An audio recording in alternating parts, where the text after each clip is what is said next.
Alors là les amis, montage de PC dans le salon. Je suis bien accompagné là. Alors le contexte, en haut il y a la clim, il fait super chaud. Donc je me suis mis là, je suis posé au moins, là j'ai de la place en plus de ça. Et j'en ai un petit peu marre du bureau de 12 mètres carrés, donc j'ai envie de vous dire que là, il y a un peu de place. Bon forcément d'un côté il y a le chien qui va faire du bruit, qui met d'ailleurs des croquettes un peu partout. Et pour l'instant ce spécimen là est sage, mais je suis pas sûr que ça dure. Bon sinon au programme aujourd'hui, bah vous le voyez, montage de PC, un montage de PC différent des autres. Alors oui, je suis coupé en plus de ça. Ce chien sait parler, regardez. Tu veux sortir? C'est pas magnifique.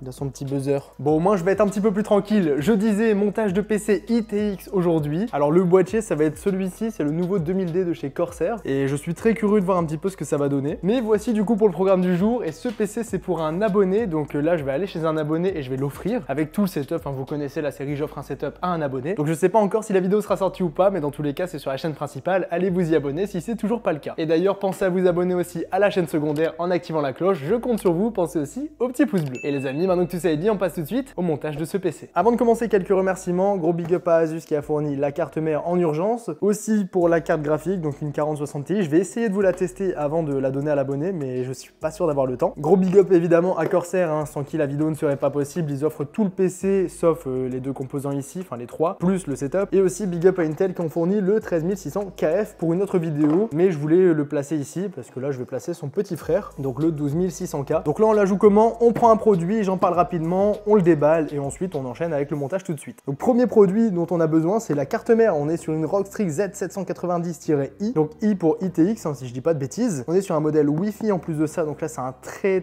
gros modèle, c'est du très haut de gamme, donc big up à Asus. Compatible du coup processeur Intel de 13e génération, mais aussi de 12e génération, donc il n'y a pas de souci. Mais bon, c'est les dernières, donc on met ça pour l'abonné pour le mettre très bien. Alors au niveau du packaging, j'en ai mis un peu partout, beaucoup de câbles, du module Wi-Fi, un DAC ici, donc ça c'est plutôt pas mal, hein. J'ai jamais vu ça intégré directement à la carte mère.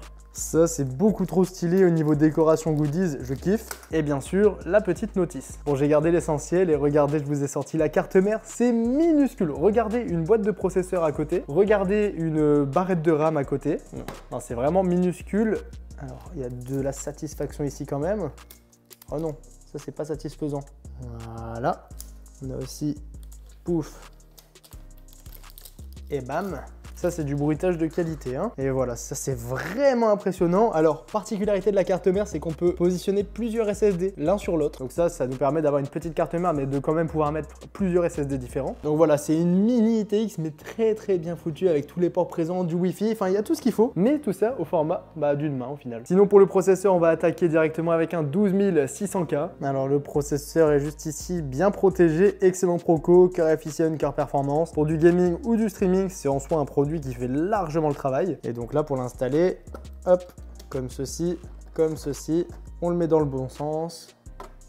Et voici, il se positionne, c'est pas censé bouger. Ensuite, on remet ça et on peut venir refermer. Ensuite, on peut retirer le petit cache, d'ailleurs qui s'enlève tout seul. Et donc voici pour le processeur qui est déjà installé. Bon, ensuite, on en profite, les barrettes de RAM. On n'a que deux locars montés chez Asus, ici, ils sont fixes. Ensuite, on enchaîne les barrettes de RAM, donc c'est celle-ci, donc des Dominator White de chez Corsair en DDR5, c'est des 6000 MHz. Ici, qui dit mini ITX dit 2 slots, donc c'est pas grave, d'ailleurs, on n'a que deux barrettes. Bon, je vous pose quand même sur le côté pour ne pas faire de bêtises. Et on appuie, on prend la seconde barrette, et là, on recommence. Alors je vous dis, c'est du rapide, hein. Processeur, barrette de RAM, c'est bon, c'est fait, c'est installé. On va pouvoir positionner directement le SSD en dessous de tout ça. Et là, voilà, celle-ci, ça devrait aller. Alors ça, c'est super pratique, c'est mon petit dernier achat, ça coûte 10 balles, je crois. Et c'est quand même vachement intéressant comme produit, c'est bien aimanté en plus, ça c'était important pour moi. Comme d'hab, on a deux vis à enlever ici. Mais regardez, c'est assez impressionnant l'épaisseur du truc. En même temps, c'est une nouvelle techno, hein. Je crois que c'est Asus les seuls à faire ça d'ailleurs. De pouvoir superposer plusieurs SSD, c'est vraiment pas bête. Et sur du ITX, c'était forcément nécessaire. Hop là. Donc là, vous voyez, on peut venir mettre le premier SSD juste ici. Le SSD qui est d'ailleurs ici, donc le MP600 Core XT de chez Corsair. Donc un SSD assez classique, mais regardez les vitesses, elles sont vraiment correctes. Et sinon, je vous montre quand même, regardez. On a juste à dévisser en plus. Donc là, voilà, on enlève cette petite vis. On va venir encore un petit peu. Dites-moi si vous aimez en commentaire le format un peu vlog montage de PC, j'ai envie d'appeler ça comme ça.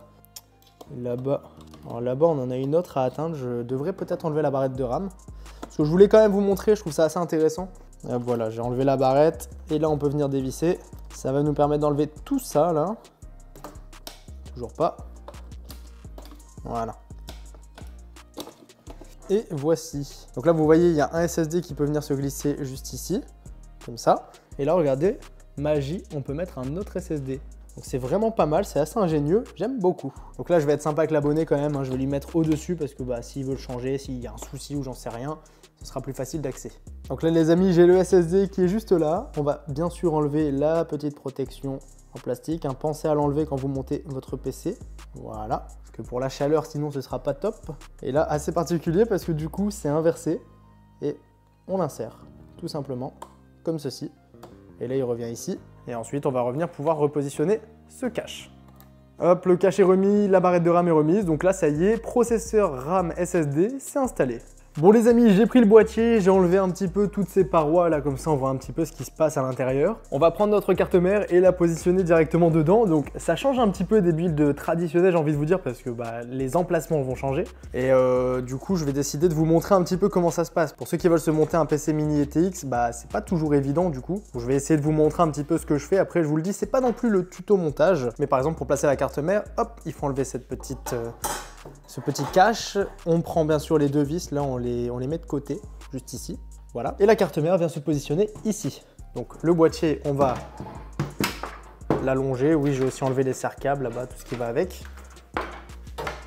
Pour l'emplacement du coup, regardez, là le boîtier il est là, il est debout, le panel il est ici, on l'allonge comme ceci. Vous avez l'emplacement pour SSD 2.5 comme repère, regardez c'est ce cache noir. Et là, vous allez pouvoir prendre la carte mère. Et moi, comme repère, j'ai pris ça, regardez. Au moins, c'est assez simple à comprendre. Les barrettes de RAM sont proches de celui-ci. Et la carte graphique vient se positionner ici. Donc, il faut que le slot soit ici. Et après, sinon, du mini ETX, c'est pas compliqué. Une vis ici, une ici, une ici et une ici. Tout simplement.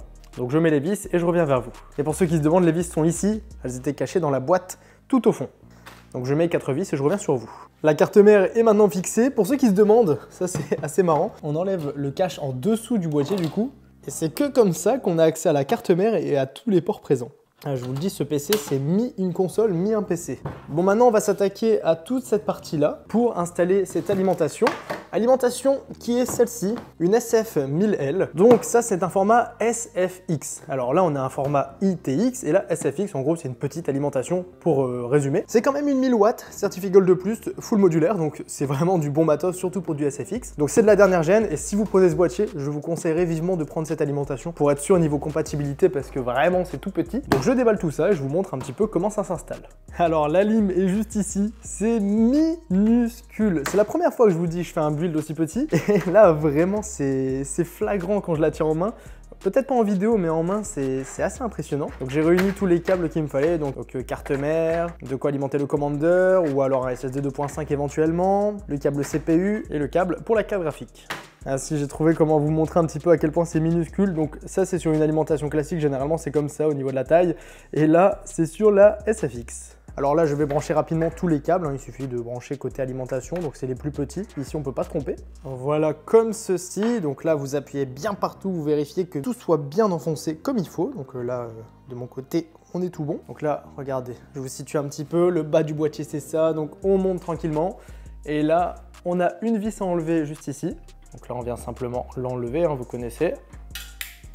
Oh non, ça c'est mauvais. C'est bon, je l'ai récupéré, elle est juste ici. Et sinon, les autres vis à enlever, regardez, c'est ici, là. Voilà, on en a deux autres. Voici. Et là, on va le retenir. Paf, paf. Et là, maintenant... Ah non, autant pour moi, my bad, il y en avait deux au-dessus. Ça me paraissait aussi un peu bizarre qu'il n'y en ait qu'une.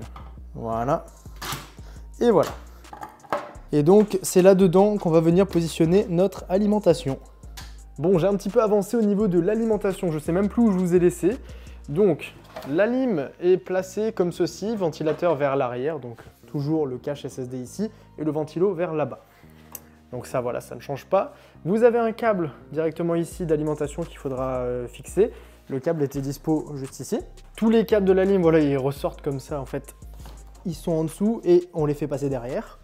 Et ensuite, on gère le cable management comme on peut. Donc là, je sais pas si avec tout ça, je pourrais fermer. On verra ça, je verrai ça un peu plus tard. J'ai connecté tout ce que je pouvais connecter. CPU, carte mère, tout ce qui est panel aussi, ça a été connecté. Sauf le petit câble audio, là, pour l'instant, je le laisse traîner là-bas parce que j'ai pas vu où le connecter. Si vous montez le même PC, vous allez avoir la même interrogation que moi. Le bouton power, ça se branche sur le panel et le panel, il est amovible. Donc le panel est dans la boîte de la carte mère et il viendra se fixer directement ici. Voilà, il suffit de le brancher. Là, je le remettrai bien comme il faut à deux mains. Et sinon, le panel se met ici comme d'habitude. Après ça, c'est comme d'habitude. Mais ça, c'est vrai que c'était un peu différent de d'habitude, justement. Ça fait beaucoup trop de fois d'habitude. On enchaîne. Et donc voilà, tous les câbles sont à peu près connectés. Maintenant, ce que je vais pouvoir faire, c'est installer la carte graphique. La carte graphique, alors là, peut-être que le câble viendra me gêner, je ne sais pas. Elle se positionne ici.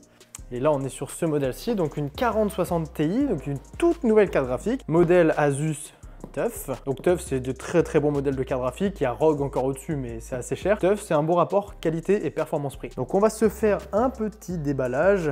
Je sais qu'elle a servi une seule fois, celle-ci. Ouh, la boîte, c'est assez joli, j'aime beaucoup. Bam.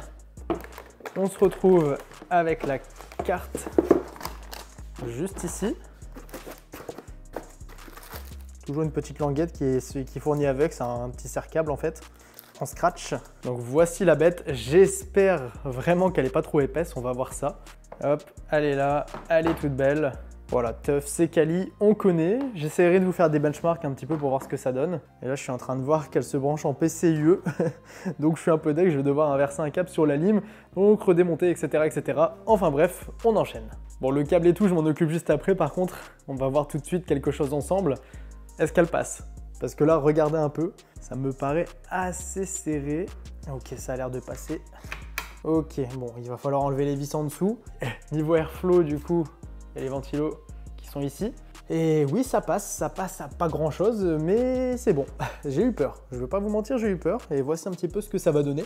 Donc moi, je m'occupe d'inverser les câbles, de fixer les vis juste ici, de l'alimenter. Alors là, c'est dommage que ce soit situé juste ici. Il va falloir faire courir le câble ici. Bon, c'est pas très beau.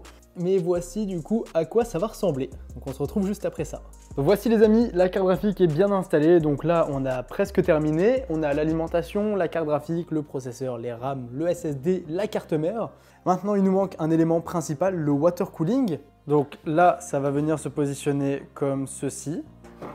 Là, je comprends pourquoi il y a des ventilos slim.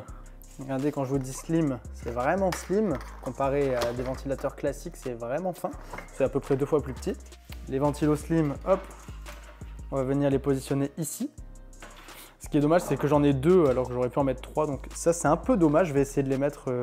Non, je pourrais pas, donc c'est dommage. Il va manquer un ventilateur, on pourra le rajouter éventuellement un jour. Regardez la pompe là avec les nouveaux motifs, c'est vraiment joli. Et du coup, la pompe va venir là, le radiateur ici et les ventilos slim ici. Donc première étape, c'est d'installer 2 ventilateurs du water cooling. Ensuite, il va falloir faire tout le câblage. Une fois que ce sera fait, on pourra installer la pompe. Et pour finir, on mettra les 2 ventilateurs juste ici. Et ensuite, le montage du PC sera terminé. Bon, après avoir mis le bazar absolument partout, le PC est monté. Donc voici un petit peu à quoi ça ressemble sans les panneaux, mais bien sûr il y aura tous les panneaux. Donc ici on a encore la place pour mettre un plus grand water cooling, ça c'est pas trop un souci. La carte graphique, on est vraiment limite. Donc les séries 4000 ça passe, mais attention, c'est vraiment très serré. Ici, bon, malheureusement il me manque un ventilo pour le bas. D'ailleurs on voit un peu de câble passer, voilà. Là il faut encore que je gère tout ce qui est cable management. Donc on va voir comment ça peut être géré tout ça. Parce que en vrai il n'y a pas tant de câbles que ça. Le seul problème c'est qu'il n'y a pas beaucoup de place. Donc le but, c'est de pouvoir fermer ce boîtier. Et voilà, donc là on va le brancher. Alors regardez la lime, le câble, hop, il court juste ici. En fait, ils ont fait une extension, ça c'est plutôt pas mal. Donc là, on va voir en live si ça marche. Là, on branche le câble. Le PC n'est pas si lourd que ça. Bon, à une main, il est peut-être un peu lourd. Mais en vrai, ça va. Faudrait que je le pèse, mais c'est pas très lourd. Bon, forcément, on n'est pas dans le bureau, on est dans la cuisine, donc... on va voir ce que ça donne. Déjà, est-ce que c'est bien connecté? Parce que si quelque chose est mal connecté, là, je vous avoue que je vais un peu galérer. Je t'en supplie, tourne. Oh non. Ah, j'ai eu peur.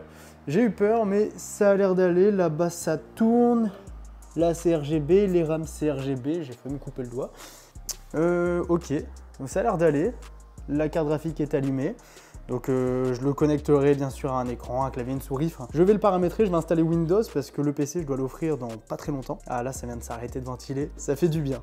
Ok, donc voici le rendu, je vous le remontrerai un petit peu avec tous les panneaux fermés pour voir un petit peu ce que ça donne. Et sinon du coup on arrive à la fin de cette vidéo, donc j'espère que ça vous aura plu dans un cadre un peu différent, au moins on change de décor. Donc moi je termine le cable management, je referme ce boîtier, j'installe Windows, et ensuite je prépare tout parce qu'il y a ce PC, le setup à offrir, faut être sûr de rien oublier, donc c'est quand même pas mal de temps. Moi je vous laisse là-dessus, c'était Yada, salut tout le monde.